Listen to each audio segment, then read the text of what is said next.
Hello everyone, welcome to my channel 14 Star Classes. This is Nisha Rizvi.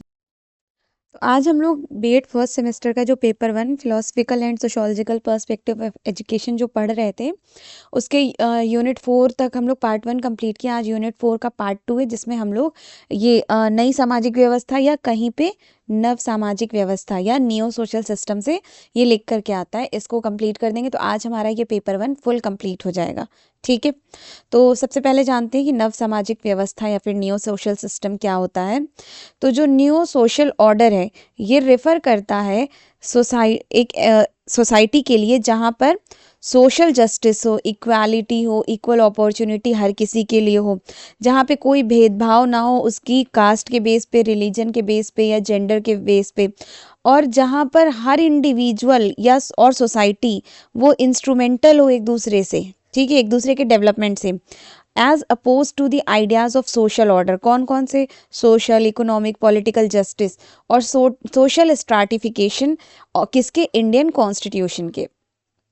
अब इसके अर्थ की बात करें तो इसका मतलब क्या होता है? न्यू सोशल ऑर्डर में means a new orderly structure of behavioural pattern, यानी कि यहाँ से देखा जाए तो नवीन सामाजिक व्यवस्था का मतलब क्या है? समाज में बदलते मूल्यों, टेक्नोलॉजी और उसकी जो रिक्वायरमेंट है उसके हिसाब से जो नेचर के जो आपका लॉ होता है, एजुकेशनल रिलीजन, ये सब चीज़ होती है और उनके जो आपसी रिलेशंस होते हैं इनका का एक नया और सिस्टमेटिक जो ढांचा होता है, जो पहले की जो अरेंजमेंट होती है जैसे कि आपकी पारंपरिक हो गई, जाति आधारित हो गई या सामंती व्यवस्था हो गई, इसकी जगह ले लेता है, यानी कि पुराने के बजाय अच्छी जगह ले लेता है।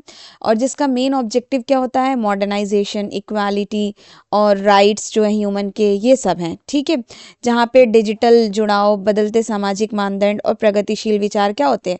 मेन रोल प्ले करते हैं। इनकी डेफिनेशन की बात करें तो टेलकॉट पार्सन ने क्या कहा कि जो सोशल सिस्टम है ये एक set of interconnected parts of society, यानी कि सोसाइटी के इंटरकनेक्शन का सेट है। ठीक है, जहाँ पे वर्क टुगेदर होता है, किस लिए? बेसिक फंक्शन ऑफ सोसाइटी को फुलफिल करने के लिए, और न्यू ऑर्डर परफॉर्म होता है इस फंक्शन को नए तरीके से करने के लिए।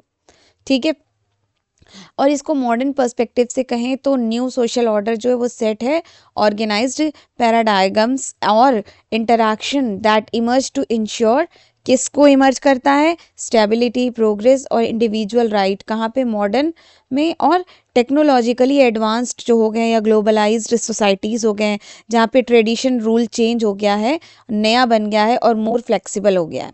ठीक है, अब नव सामाजिक व्यवस्था है क्या एक्चुअली में? तो ये जो है ये ऑफ जो ये मॉडर्न इंडिया की है ये बनाई गई है बहुत सारे सब सिस्टम से मिलकर। इसकी मेजर जो है वो क्या है? पॉलिटिकल सिस्टम, इकोनॉमिक सिस्टम और एजुकेशन सिस्टम है। तो पहले जाने पॉलिटिकल सिस्टम क्या है। तो इंडिया की जो आपकी डेमोक्रेटिक अरेंजमेंट होती है, सिस्टम होता है, ठीक है, किसके? गवर्नमेंट का। ठीक है, जहाँ पे प्रीएम्बल होता है कॉन्स्टिट्यूशन का, क्लियरली रिफ्लेक्ट ये करता है क्या? किसको किसको रिफ्लेक्ट करता है? कोर आइडियाज़ को। ठीक है, इनके हिसाब से इंडिया जो है वो क्या है? सॉवरेन है, यानी कि संपूर्ण प्रभुत्व संपन्न कह सकते हैं। इंडिपेंडेंट यानी कि स्वतंत्र है। डेमोक्रेटिक है यानी कि लोकतांत्रिक है। ठीक है, लोकतांत्रिक गणराज्य है। अब जो डेमोक्रेटिक फ्रेमवर्क है यानी कि जो आपके लोकतंत्र की का फ्रेमवर्क है इंडिया का, वो इज फाउंडेड टू फंड, इसको किस लिए फाउंड किया गया? फंडामेंटल वैल्यूज़ जैसे कि liberty, equality, fraternity, socialism, secularism और जस्टिस, जिसका एम क्या है? कि वो इंश्योर करके बैलेंस और इक्वल अपॉर्चुनिटी किसकी? सोसाइटी की। अब इकोनॉमिक सिस्टम की बात करें तो इंडिया जो है वो हमारा ट्रेडिशनली है और एग्रीकल्चर बेस्ड इकोनॉमी है, लेकिन जैसे जैसे समय के साथ क्या हो रहा है कि ये इंडस्ट्रियल डेवलपमेंट की तरफ भी बढ़ रहा है। और प्रेजेंट में क्या हुआ है? इंडियन इकोनॉमी जो है वो एक्सपैंड कर गई है बहुत तेज़ी से। There has been significant growth, कुछ मतलब ख़ास ग्रोथ भी हुए, किसमें? इंडस्ट्रियलाइजेशन में और अर्बनाइजेशन में और मल्टीनेशनल कंपनीज़ में जो इन्वेस्ट करता है कंट्री में। ठीक है, इसके साथ साथ एजुकेशन सिस्टम जो है वो स्ट्रेंथेंड हुआ है, इनेबलिंग और इनेबलिंग हुआ है इंडिया किस? To complete the global level. इस despite the changes Indian culture क्या है? कंटिन्यूज किया हुआ है अपने continues to maintain its unique identity.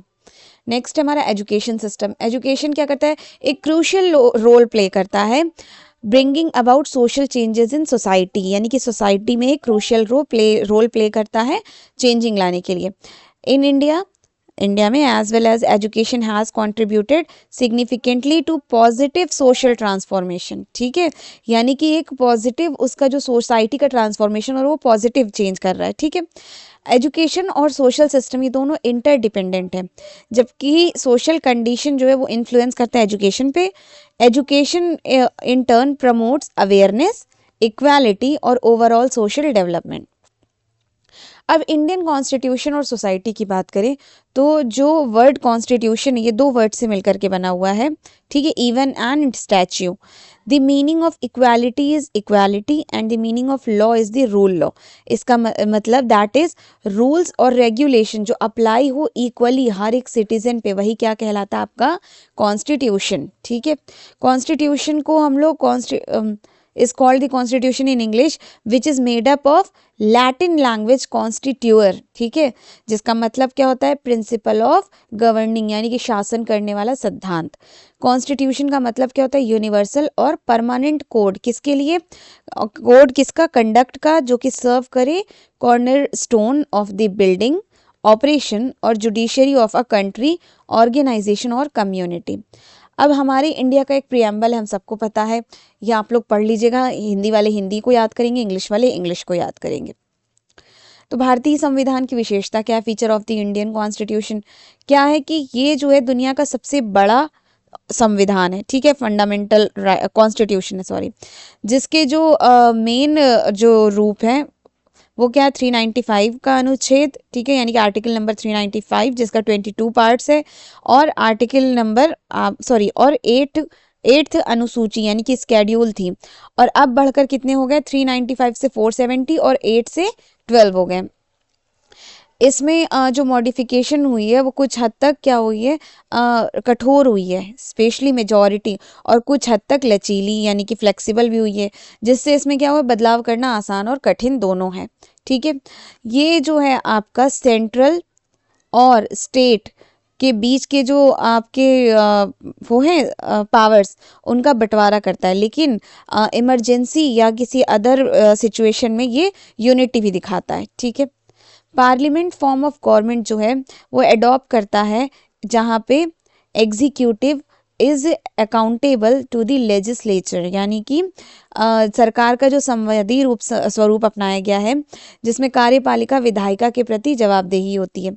ये प्रोवाइड करती है सिटीजन को इक्वालिटी के साथ freedom, right against exploitation, right to freedom of the religion, right to education and culture, right to constitutional remedies.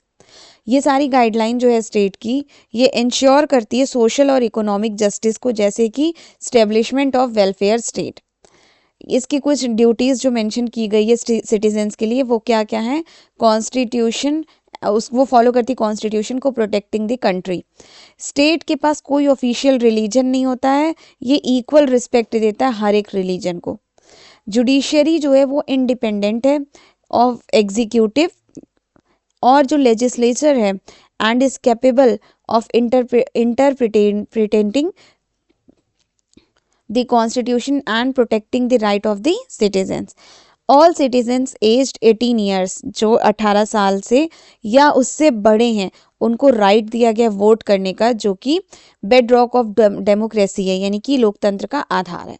ठीक है, अब हमारा क्या, fundamental rights related to social justice and equality. तो पहला हमारा है समानता का अधिकार, यानी कि राइट टू इक्वालिटी। ये जो राइट है, ये जो हमारा कानून है, ठीक है, वो के समक्ष क्या कहता है कि सभी नागरिक को समान मानता है और किसी भी प्रकार का डिस्क्रिमिनेशन को एक्सेप्ट नहीं किया जाएगा। अगला हमारा कि शोषण के विरुद्ध अधिकार, जो कि आर्टिकल नंबर 19 to 28 है। ये अधिकार क्या करता है, पर्सन को उसकी फ्रीडम की जो है प्रोटेक्शन करता है, और जो उसका शोषण हो रहा है यानी कि एक्सप्लॉयटेशन हो रहा है या उसके साथ अन्याय हो रहा है, इनजस्टिस हो रहा है, उससे उसको सुरक्षा देता है। ठीक है। फिर right to freedom of religion, ये आर्टिकल नंबर 23 to 24 है। ये राइट हर एक इंसान को ग्रांट करती है कि वो फ्रीडम टू प्रैक्टिस है, प्रोफेस है, प्रोपेगेट एनी रिलीजन है अपनी चॉइस के हिसाब से। अगला हमारा कल्चरल का राइट जो कि 25 to 28 है। ये राइट अलाउ करता है माइनॉरिटीज़ को कि वो अपने लैंग्वेज को प्रिजर्व करें, स्क्रिप्ट को, कल्चर को, और इस्टेब्लिश करें एजुकेशनल इंस्टीट्यूशंस में। ठीक है। जैसे किसी को संस्कृत पढ़ना हो, किसी को तेलुगु पढ़ना हो, किसी को तमिल पढ़ना हो, किसी को उर्दू पढ़ना हो, तो उनको ये राइट है। ठीक है। राइट टू कॉन्स्टिट्यूशनल रेमेडीज 29 से 30 है। ये क्या करता है, एम्पावर करता है सिटीजन्स को, ताकि वो किसके लिए अप्रोच के लिए, कि कोर्ट्स में अपने प्रोटेक्शन के लिए और फंडामेंटल राइट के लिए। नेक्स्ट है हमारा एजुकेशन का राइट, आर्टिकल नंबर 32। ये इंश्योर करता है कि फ्री और कंपलसरी एजुकेशन जो चिल्ड्रन के लिए है वो उसे दी ही जाए कॉन्स्टिट्यूशन में। नेक्स्ट है हमारा सेक्शन रिलेटेड टू एजुकेशन। तो पहला है राइट टू एजुकेशन जो कि सेक्शन नंबर 21A है। ये कहता है कि स्टेट जो है वो प्रोवाइड करनी चाहिए फ्री और कंपलसरी एजुकेशन किसको, 6 to 14 ईयर्स के ग्रुप को। फिर care and education of young children, ये सेक्शन 45 है, जिसमें ये कहा गया कि स्टेट को प्रोवाइड करना चाहिए endeavour to provide for the care and education of children at an early stage, यानी कि बहुत ही अर्ली स्टेज पे ही इनको ये देना चाहिए। और फिर सेक्शन 51A क्या कहता है कि ड्यूटी ऑफ गार्जियन, कि वो प्रोवाइड करे एजुकेशनल अपॉर्चुनिटी अपने बच्चों को जो कि 6 से 14 साल के बच्चे।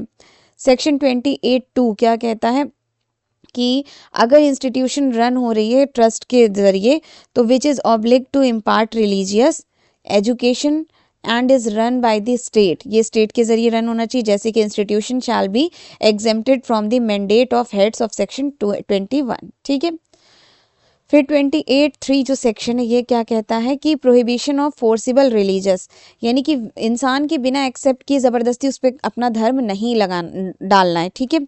सेक्शन 29(1) क्या कहता है कि कोई भी रेजिडेंट ऑफ द स्टेट हो, इंडिया जो है वो, इंडिया विल बी ऑर्डर्ड वो मेंटेन करे उसके लैंग्वेज को, पर्टिकुलर स्क्रिप्ट को और कल्चर को। सेक्शन 29(2) क्या कहता है कि no citizen shall be prevented from entering any institution, यानी कि किसी भी सिटीजन को रोकना नहीं है, वो किसी भी इंस्टीट्यूट में एंटर कर सकते हैं, बस मेंटेन्ड बाय द स्टेट और receiving state assistance on the basis of religion, caste या लैंग्वेज, या इस बेस पे हमें नहीं रोकना है किसी बच्चे को। जो सेक्शन 30 है ये कहता है कि जितनी भी माइनॉरिटीज़ हैं उनकी रिलीजन या लैंग्वेज के बेस पे उनको राइट देना चाहिए, ताकि वो अपना एडमिनिस्टर एजुकेशनल इंस्टीट्यूट को सेलेक्ट कर सके अपने इंटरेस्ट के हिसाब से। फिर नेक्स्ट है हमारा कि the state shall endeavour to provide free और कंपलसरी एजुकेशन किसको, ऑल चिल्ड्रन को, period of 10 years from the beginning, तब जब तक वो 14 ईयर्स को कंप्लीट ना कर लें। फिर सेक्शन 46 क्या कहते हैं, state shall advance the education and interest of the weaker section, specially किसको, जो आपके स्केड्यूल ट्राइब्स होते हैं उनको, और प्रोटेक्ट करें उन्हें सोशल के इनजस्टिस से। ठीक है। अब फंडामेंटल राइट क्या है हमारा कि to abide by and respect the constitution, the national flag and the national anthem, यानी कि संविधान, राष्ट्रीय ध्वज और राष्ट्रीय गान का पालन करना और उनका सम्मान करना हमारा मूल कर्तव्य है। ठीक है। जो फ्रीडम्स है हमारे फ्रीडम स्ट्रगलर हैं उनके जो हाई आइडियल हैं उनको संजोना और उनका पालन करना चाहिए, प्रोटेक्ट करना चाहिए किसको, सोवेरेनिटी को, यूनिटी को और इंटीग्रिटी ऑफ इंडिया को। प्रोटेक्ट करना चाहिए क्या, कंट्री को, और सर्व करना चाहिए नेशन। ठीक है। नेक्स्ट, प्रमोट करना चाहिए स्पिरिट ऑफ हार्मोनी को, ब्रदरहुड को पूरे इंडिया में, इररिस्पेक्टिव ऑफ, यानी कि रिलीजियस या लिंग्विस्टिक या रीजनल डाइवर्सिटीज को इग्नोर करके। ठीक है। वैल्यू और प्रिजर्व करना चाहिए रिच हेरिटेज को हमारे कंपोजिट कल्चर में। प्रोटेक्ट और इम्प्रूव करना चाहिए नेचुरल इन्वायरमेंट को, जैसे forest, lake, river, wild life, and to have compassion for animals. Develop करना चाहिए साइंटिफिक टेम्पर किसमें, ह्यूमनिज्म और spirit to of reform. Protect करना चाहिए पब्लिक प्रॉपर्टी को। ठीक है। To strive towards excellence in all spheres of individual and collective activities, यानी कि व्यक्तिगत और सामूहिक गतिविधियों के सभी क्षेत्रों में उत्कृष्टता की ओर बढ़ने का प्रयास करना चाहिए। प्रोवाइड करना चाहिए एजुकेशनल अपॉर्चुनिटी चिल्ड्रन को between the age of 6 and 14। तो ये यहाँ पे आपका 4 भी अब खत्म हो गया, यानी कि आपका पेपर 1 कंप्लीट हो गया। Thank you.